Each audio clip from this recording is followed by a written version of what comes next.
Hace que cambian la historia de un país. Y este informe tiene que ver con una frase que decía que imberbes y estúpidos. Eso lo dijo Juan Domingo Perón en la plaza cuando echó a los montoneros de la plaza. Y fue un cambio en la historia de la Argentina. A partir de ahí empezó probablemente el periodo más sangriento de la historia. ¿Por qué? Porque echaba a los montoneros que finalmente terminaron la lucha armada y terminó en una tragedia nacional. Imberbes y estúpidos fue la frase que dijo Perón cuando echó a los montoneros que lo ayudaron a volver. Te iba a preguntar, Chiche, ¿en qué momento se da esa ruptura, ese cambio que justamente es un cambio paradigmático que aparece este periodo tan oscuro? Utilizó las Fuerzas Armadas revolucionarias, digamos lo que eran los grupos armados, los usó para volver. Y una vez que volvió, empezó a molestarle. Era obvio. Digamos, una cosa es cuando vos estás en el llano y necesitas que haya movimientos intensos para volver. Pero una vez que volvés y sos jefe de Estado, y es un problema eso. En un momento se comentó que Perón no tenía una noción completa o acabada de lo que significaba el movimiento montonero, porque él estaba a la distancia, sí, y que cuando llegó al país se encontró con una realidad que lo desbordó. Él lo sabía perfectamente, lo que pasa es que empezaron, una cosa es cuando matan a tus enemigos, otra cosa es cuando matan a tus amigos. Y cuando ya empiezan a matarte a los propios, ahí se complican las cosas. La frase que cambió la historia argentina, entre otras frases, imberbes y estúpidos. Esta es la historia secreta.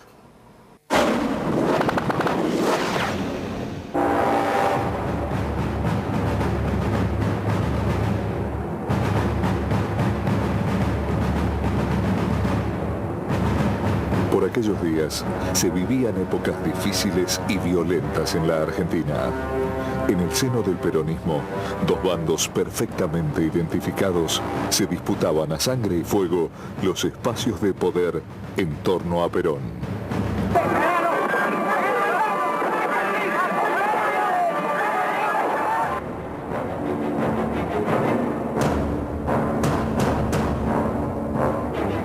Aquel día era esperado como un día especial. Otra vez, después de los largos años de exilio, Juan Domingo Perón volvía a encabezar en la Plaza de Mayo el acto con el que se celebraba el Día del Trabajador. Pero este 1 de mayo sería diferente al de otros tiempos. La Argentina había cambiado y el peronismo también. Y hoy resulta que algunos imberbes pretenden tener más mérito que durante 20 años. Imberbes y estúpidos. La sangrienta historia de los montoneros. El 29 de mayo de 1970, con el secuestro y posterior asesinato del general Pedro Eugenio Aramburu, los montoneros comenzaron a transitar un camino de violencia y muerte que daría paso a la época más oscura y terrible de la historia argentina. Bombas, asesinatos, atentados fueron los métodos elegidos por hombres como Mario Eduardo Firmenich para cambiar el rumbo político de la Argentina. No había demonios, había una guerra civil. En una guerra civil, aquel que no tiene nada que ver es porque se fue de la nación, simplemente. Los demás están todos comprometidos de una forma u otra. Unos comprometidos bajo la cama y otros comprometidos empuñando un arma. Las primeras expresiones armadas de la política revolucionaria que lleva el conjunto del pueblo peronista. Que son los primeros compañeros que nos están señalando el camino a armarse para traer al general Perón. Pero hubo un hecho que marcó un antes y un después en la historia de los montoneros. Ese hecho se produjo el 1 de mayo de 1974. De ser la juventud maravillosa, sí, pasamos a ser los imberbes e imbéciles de la plaza. Ya en los días previos, se sabía que no iba a ser un día fácil, y eso se vería reflejado en el impresionante operativo de seguridad que se había montado para el acto.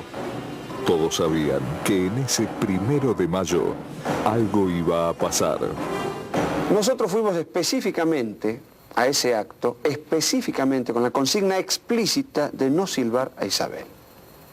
Por eso se discutió por anticipado. Y la resolución política fue no silbar a Isabel. La llegada de las numerosas columnas de montoneros y de la juventud peronista a la plaza generó violentas peleas a trompadas y palazos contra grupos que respondían a la derecha peronista. Bueno, los muchachos se ponen calificativos propios. Todo eso no quiere decir que obran de distintas maneras. Bueno, los hay ortodoxos, los hay heterodoxos, los hay combativos, los hay contemplativos, pero todos trabajan. Una de las consignas que cantaban los grupos de montoneros pedía sangre. Perón, el pueblo te lo pide. Queremos las cabezas de Villar y Margaride. Ese era el fiel presagio de que aquel día sería una jornada violenta.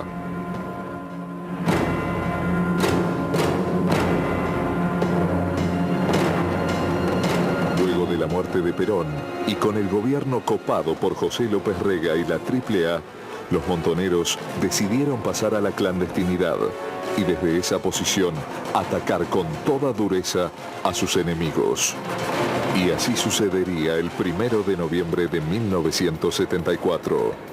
A las 11 menos cuarto de la mañana de aquel viernes, el jefe de la Policía Federal, el comisario general Alberto Villar y su esposa subieron a la lancha Marina, dispuestos a dar una vuelta por el delta del Paraná. Cuando la lancha no había recorrido más de 20 metros, una terrible explosión hizo volar en miles de pedazos a la embarcación. Los cuerpos del comisario Villar y de su esposa quedaron totalmente mutilados. Los montoneros, nuevamente, dejaban su huella de sangre y muerte.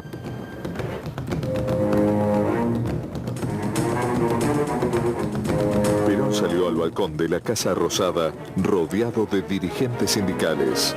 A su izquierda estaba Isabel, a su derecha José López Rega. Perón no nos echó de la plaza y me consta, por testimonios de personalidades políticas aún vivas, que Perón se arrepintió inmediatamente de lo que hizo. Bueno, los cantitos de ustedes... Los cantitos nuestros fueron exactamente los siguientes.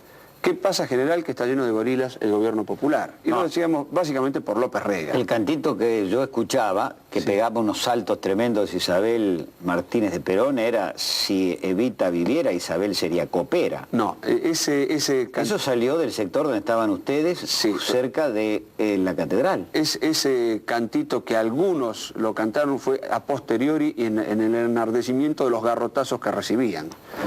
Perón comenzó su discurso recordando que 20 años antes, y desde ese mismo balcón, había vaticinado que vendrían días difíciles. Pero los gritos lo perturbaron. Entonces arremetió contra ese sector de la plaza que ponía en duda su liderazgo. No me equivoqué ni en la apreciación de los días que venían, ni en la calidad de la organización sindical que se mantuvo a través de 20 años, pese a esos estúpidos que gritan. A esa altura, la plaza ya era un campo de batalla. De un lado, los montoneros y la JP, que habían decidido enfrentar abiertamente a Perón. Nos interesaba discutir la presencia de López Rega. Y a él iba dirigido el cántico de ¿qué pasa, general, que está lleno de gorilas el gobierno popular? Del otro lado, los sectores sindicales que les respondían al grito de ni yanquis ni marxistas, peronistas. El peronismo estaba dividido, el país también. Imberbes y estúpidos, la sangrienta historia de los montoneros.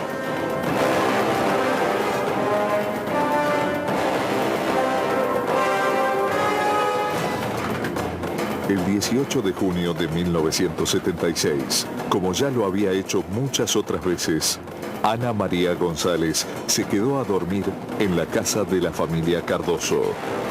Ana María y María Graciela, la hija del general Cardoso, hacía años que eran grandes amigas. Aquella noche, Ana María González se deslizó hasta el dormitorio del jefe de la policía y debajo del colchón colocó una poderosa bomba. El general Cesario Cardoso murió instantáneamente. Su esposa sufrió graves heridas.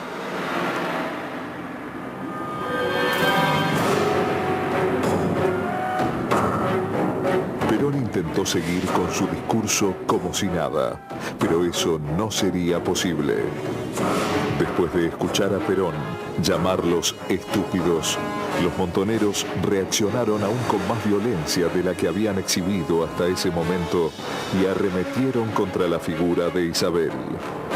En rigor, nosotros estuvimos públicamente en contra de la candidatura de la señora María Estela Martínez de Perón a la vicepresidencia. Lo dijimos públicamente, lo he dicho yo, además en acto público en la cancha de Atlanta, y después no había misterio en el sentido de que había una relación conocida entre Isabel Perón y López Rega, una relación, una afinidad política notoria en esa época. Las organizaciones sindicales se han mantenido inconmovibles y hoy resulta que algunos imberbes pretenden tener más mérito que durante 20 años. Habían pasado algunos minutos de las 5 de la tarde del 1 de mayo de 1974 y la ambigua relación entre Perón y los montoneros había llegado a su fin. Imberbes y estúpidos, la sangrienta historia de los montoneros.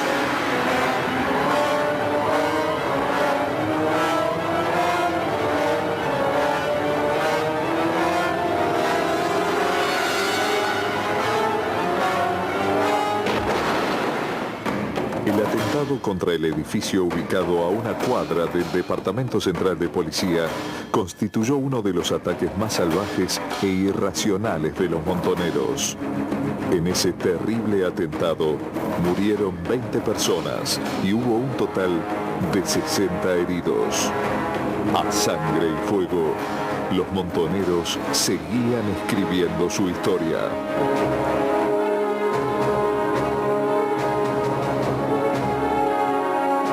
Desde el palco, Perón dejó bien en claro cuál era su posición frente a las luchas internas que se estaban librando en el movimiento. Los montoneros sintieron que ya no tenían nada más que hacer allí y decidieron irse de la plaza. Ya no había retorno. Perón reaccionó de un modo no previsto, creo que no previsto ni por él. Reaccionó de un modo en que uno no preveía que Perón reaccionara emocionalmente. Perón de algún modo era el arquetipo del político racional, del estratega, pendular en ejercicio de su conducción interna, básicamente un estratega frío. Esa era un poco la imagen de Perón como conductor. Y no tuvo ese tipo de reacción, tuvo una reacción emocional. Habrá sido la edad, no sé. Lo cierto es que ocurrió eso y las consecuencias políticas fueron gravísimas.